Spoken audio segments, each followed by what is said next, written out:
Welcome to Spectrum News at 4. I am Rachel David White, coming to you live from Uyo, the capital city of Akwa Ibom State. Let's take a look at the headlines.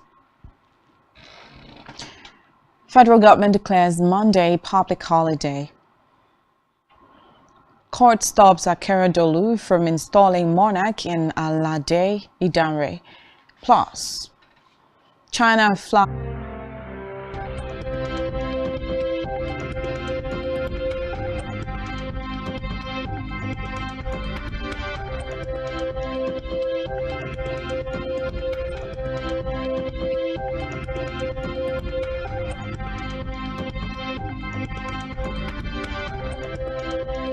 Afternoon is that federal government has declared Monday, May 1st as a public holiday to mark this year's Workers' Day celebration.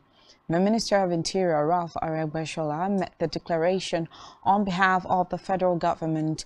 Aregbesola, in a statement signed by the Permanent Secretary, Ministry of Interior, Shuaib Belgar, today commended workers for their hard work, diligence and sacrifice, noting that the efforts are largely responsible for the greatness of the country and the respect Nigeria now commands in the country and the Committee of the Nations.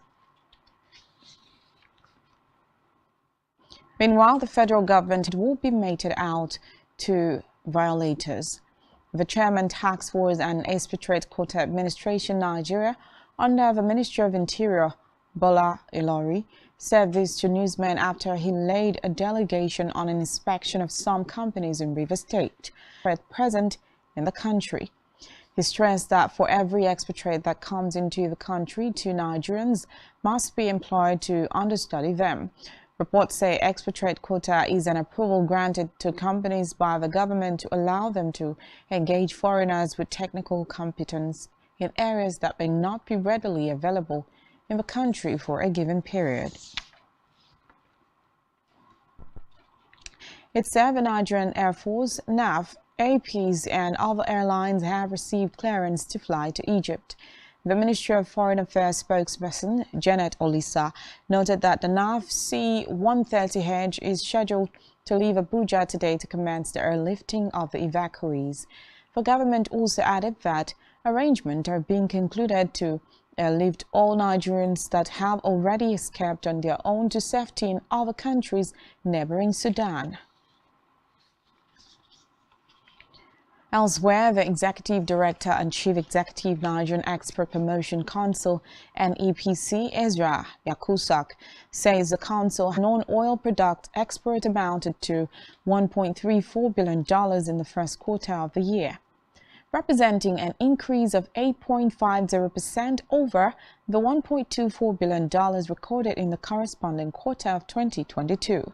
According to him, the sector recorded $4.82 billion in non-oil export earnings last year, which represented an increase of 39.91% compared to 2021, and the highest value of export recorded since the council was established 47 years ago.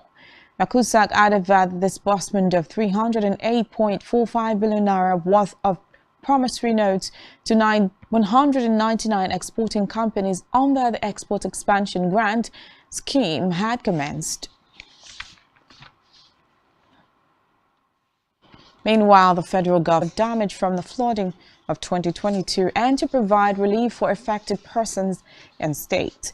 The Jigawa State Governor Muhammad Abubakar disclosed this to newsmen shortly after the valedictory National Executive Council meeting presided over by Vice President Yemi Osinbajo at the council chambers of the Presidential Villa, Abuja. Abubakar, who chairs the ad hoc committee on flooding, said 16 states had submitted reports showing the extent of damage occasioned by nationwide flooding during the last rainy season. They include Osun, Enugu, Akwa Ibom, Kogi, Delta, Kwara, Nasarawa, and 16 states. Abubakar said 104,000 households have been affected, 172,000 people displaced, 201 died and 108 injured. Recall that in October 2022, President Buhari had directed the Minister of Water Resources, Suleiman Adamu, to lead the lead and coordinate with the Ministries of Environment and Transportation and state governments to develop a comprehensive plan of action for preventing flood disaster nationwide in 90 days. Now to Nigeria's leader, President Muhammadu Buhari, who has said that over 60,000 soldiers were recruited under his watch, noting that his administration funded the military to ensure an increase in the fighting power. According to him, the country's interventions and budgetary allocation to the army between 2020 and 2022 alone has been able to procure hundreds of mine-resistant ambush-protected vehicles, troops carrying vehicles, utility vehicles, tanks and armored personnel carriers to augment those earlier procured from 2017 to 2022. The president further noted that the army had restructured the conduct of its operations to meet current realities, saying, particularly in the Northeast. He added that his administration has demonstrated commitment to increase the strength of the armed forces in his resolve to secure the country against all challenges.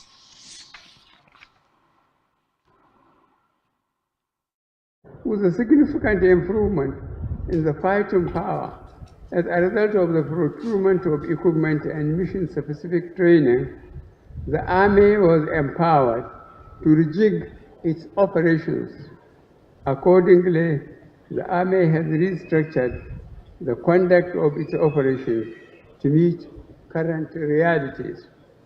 The quantum of platforms induced into the Army since 2015 had enabled troops to take the battle to the terrorists and criminals, particularly in the Northeast, resulting in the recapture of territories hitherto held their constitutional mandate. Furthermore, in line with my resolve to cater for the families of deceased personnel, over 50,000 children and wards of personnel who died in active service are on the Nigerian Army Scholarship from 2015 to date.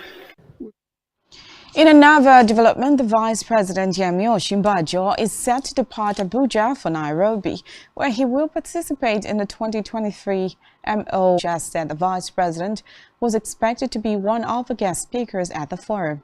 According to the statement, Osinbajo will attend the IGW African Leadership Opening Ceremony today and speak at the first session on Saturday. The Vice President will also join other leaders to discuss the topic Africa's weight in the world, highlighting the continent's assets and potentials. He is also expected to hold a bilateral meetings with Ruto and the British Minister of State for Development in Africa, Andrew Mitchell. The forum will be attended by leaders from Africa and across the world.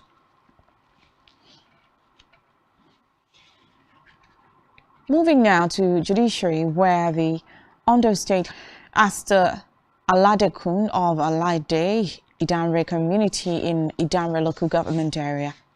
The court, presided over by Justice Ido Kolawole, also restrained Chief Akinna Deju from presenting himself for coronation as the traditional ruler of the town pending the hearing and determination of the motion and notice.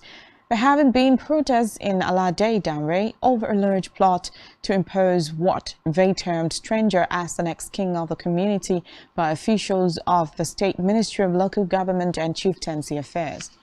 The protesters vowed on Labour matters. The Nigerian Labour Congress (NLC) has commended the federal government on the 40% salary increase for workers in the country. This was part of resolutions at the end of the National Administrative Council meeting of the NLC. The union, in a statement jointly signed by the NLC President Joe Ajaro and its Secretary General Emmanuel Ogbuaja, also warned state council members to action against all officers who are currently working with some state governors to flagrantly defy the orders of the National Administrative Council and the Central Working Committee as it concerns the outcome of the State Delegates Conference.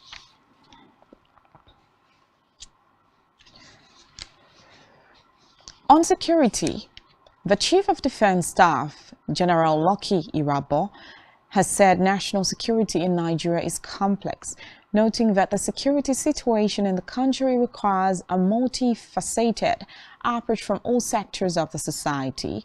Irabo, who was represented by the Director Training Defense Headquarters Tanko Pani, spoke at the opening ceremony of a two-day workshop titled Use of the Broadcasting in Complementing the Military in Conflict Mitigation and Conflict Management.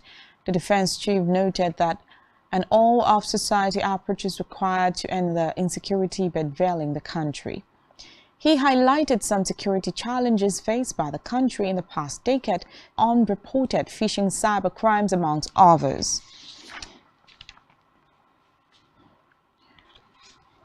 Meanwhile, the chairman of the Police Service Commission, Solomon Arashe, a former Inspector General of Police, has announced plans by the Commission to set up a complaint response unit parallel to the existing Police Complaint Response Unit under the command of the Nigeria Police Force Headquarters.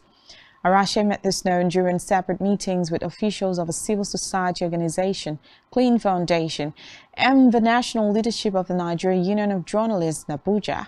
According to the statement by the spokesperson for the PSC, Ikechukwu, Arashe said a police force that does not connect with the public or respect human rights will find it.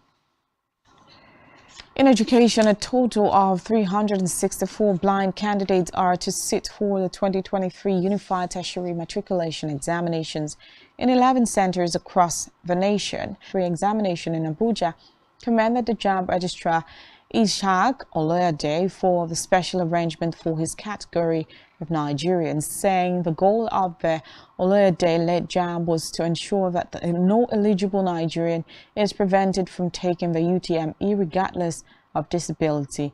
He disclosed that from 2017, JOG had processed about 2,600 visually impaired candidates for the UTME, with over a third admitted to courses of their choices in higher education institutions in Nigeria, mainly universities, adding that the initiative had been cited in the last 4 years in several countries as a good model for Africa. According to reports, the special examination conducted by the Joint Admissions and Matriculation Board for visually impaired candidates will hold between April 27 and 29, 2023 under the supervision of the JAMB Equal Opportunity Group. And now to Africa, where rival factions of Sudan intensive diplomatic efforts by neighboring countries as well as the US, UK and UN. Meanwhile, there are continuing reports of heavy fighting in the capital, Khartoum. Reports say the previous truce allowed thousands of people to attempt to flee to safety, while dozens of countries have tried to evacuate their citizens. Almost 2 weeks of fighting between the army and a rival paramilitary group have reportedly left hundreds dead.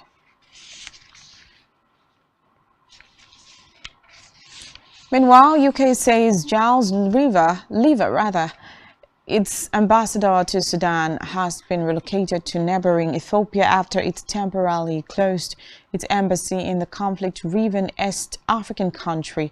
The British Foreign Office said in a statement that from Addis Ababa, Lever will lead the UK's diplomatic efforts in the region to bring fighting to an end in Sudan. The UK authorities said so far 6 flights had evacuated 536 British nationals from Sudan. But there has been criticism of the slowness of the UK government evacuations compared with other Western countries. On the foreign scene, the island's defense ministry today said a long-range Chinese combat drone capable of carrying a large weapons payload has circled Taiwan. Democratic Taiwan lives under constant threat of an attack by Beijing, which views the island as part of its territory. Meanwhile, Taiwan's defense ministry said it's detected 38 Chinese aircraft, including a TB-001 drone nicknamed the Twin-tailed Scorpion, around the island between 6 a.m. Thursday and 6 a.m. Friday. According to the island's south before flying around its east coast and returning to China. Still on the foreign scene, Russia attacked citizens in a wide arc across Ukraine early today, killing at least 19 people. According to local officials, early today, killing at least 19 people, as Kyiv said preparations for a highly anticipated offensive against Moscow's force were nearly complete. The barrage of almost 24 missiles overnight ended a weeks-long pause following the repeated Russian strikes that had aimed to paralyze Ukraine's energy grid during the winter months. Still to come in the news, Real Madrid suffer major injury.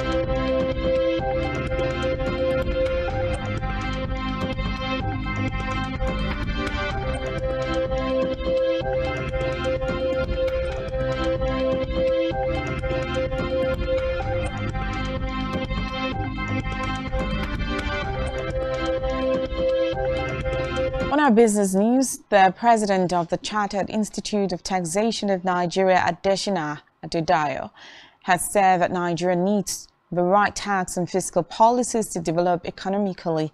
Speaking during a press briefing ahead of its 25th annual tax conference scheduled to take place in Abuja with the theme Nigeria of the Future, Achieving Sustainable Development Through Taxation. Adedayo said for Nigeria to effectively develop economically, it must get the tax and fiscal policies right. As a nation, he said, the country was confronted by several economic challenges that challenged its corporate existence. These challenges, he said, ranged from declining revenue from the sales of crude oil, depreciating value of the naira, rising debt burden, and increasing government spending, among others. Index moved up by 0.26% to 52,335 naira. Similarly, the market capitalization appreciated by 0.26% to the previous session as the volume and value of transactions went down by 63.96% and 9.52% respectively. And now to the health sector, where the Delta State government has urged for partnership with the Department of Public Health, Ministry of Health, Dr. Christian Teshola in Asaba. During a one-day training workshop for journalists and media workers by the State Ministry of Health, in collaboration with its technical partners, KNCV and Breakthrough Action Nigeria, with support from the USAID. Dr. Teshola, in his welcome address, said the prevalence of TB was alarming and taking a high dimension in the state.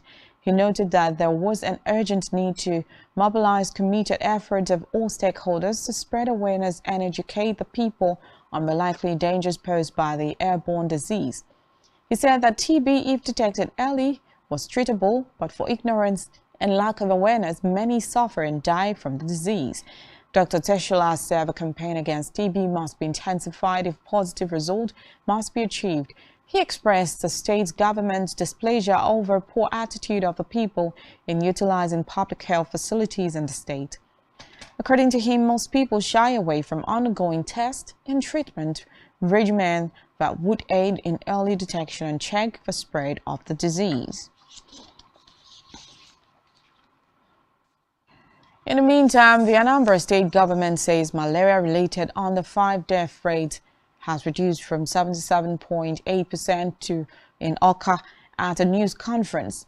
The commissioner urged residents to always make use of mosquito-treated nets, clean their environment, as well as clear bushes and prevent malaria. He also advised residents to visit hospitals for proper diagnosis and treatment of malaria, noting that the state government had subsidized the cost of treatment, especially for children. In sport, Fiorentina will be facing Inter Milan in the Coppa Italia final after a goalless draw with Cremonese ensured their opponent at Bari. Riccardo Sottil went close to scoring a late win for Fiorentina, but was unable to connect with a corner at the far post. Meanwhile, Fiorentina will play Inter at Rome Stadio Olimpico on 24th May. The Toscan side have not won a major trophy since the last time they claimed the Coppa Italia in 2001. And still in sport, Real Madrid have suffered a major injury blow ahead of their Champions League semi-final clash with Manchester City on May 9th.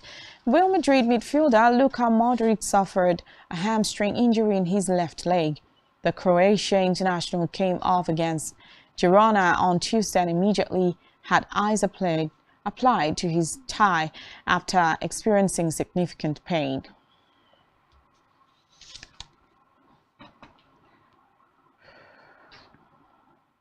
On our entertainment news, Nollywood actor Edochie has said the actor said his late son met his mark despite that he lived for 16 years. Edochie, however, said he could not question God but prayed him to rest the soul of his late son. And still on entertainment, Nigerian filmmaker Kemi Adetiba has returned with 3 new projects following the release of her last project titled King of Boys, The Return of the King in 2021. The filmmaker had teased her forthcoming project online, named them to be King of Boys 3, To Kill a Monkey, and Welcome to the Fourth. This is first mention of the latter, but Adetiba announced the 3rd part of her blockbuster series King of Boys earlier this year.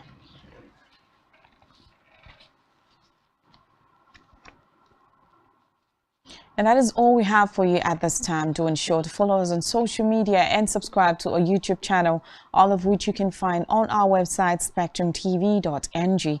You have been watching Spectrum News at 4. I am Rachel David White. Good afternoon.